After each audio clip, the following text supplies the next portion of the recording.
If you want to change the world, start off by making your bed. If you make your bed every morning, you will have accomplished the first task of the day. It will give you a small sense of pride, and it will encourage you to do another task, and another, and another. And by the end of the day, that one task completed will have turned into many tasks completed. Making your bed will also reinforce the fact that the little things in life matter. If you can't do the little things right, you'll never be able to do the big things right. And if by chance you have a miserable day, you will come home to a bed that is made, that you made. And a made bed gives you encouragement that tomorrow will be better. To pass SEAL training, there are a series of long swims that must be completed. One is the night swim. Before the swim, the instructors joyfully brief the students on all the species of sharks that inhabit the waters off San Clemente. They assure you, however, that no student has ever been eaten by a shark, at least not that they can remember.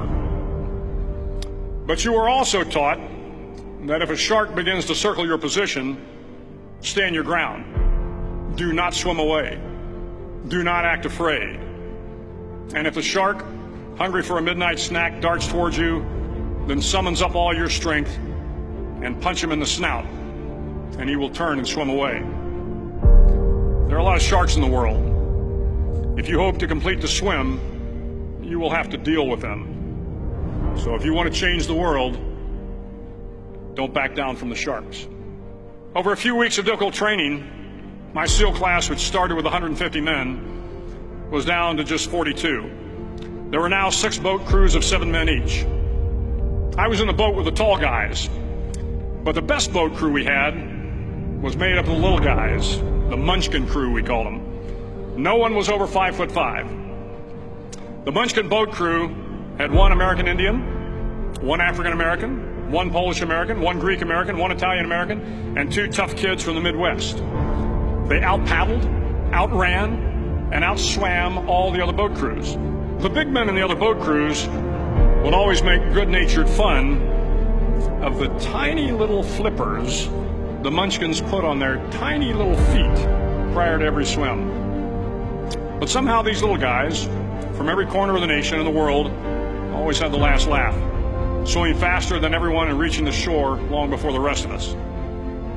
SEAL training was a great equalizer.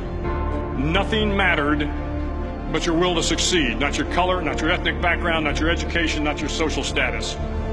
If you want to change the world, measure a person by the size of their heart, not by the size of their flippers. The sun began to set that Wednesday evening.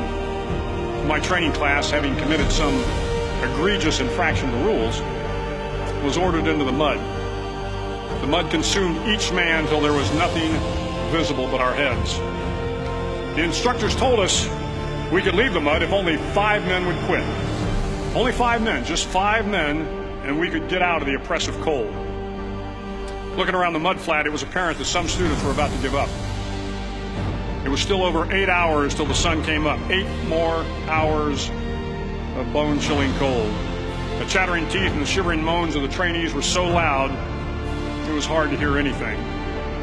And then one voice began to echo through the night. One voice raised in song. The song was terribly out of tune, but sung with great enthusiasm. One voice became 2, and 2 became 3, and before long, everyone in the class was singing. The instructors threatened us with more time in the mud if we kept up the singing, but the singing persisted, and somehow the mud seemed a little warmer, and the wind a little tamer, and the dawn not so far away. If I have learned anything in my time traveling the world, it is the power of hope. The power of one person, a Washington, a Lincoln, King, Mandela, and even a young girl from Pakistan, Malala.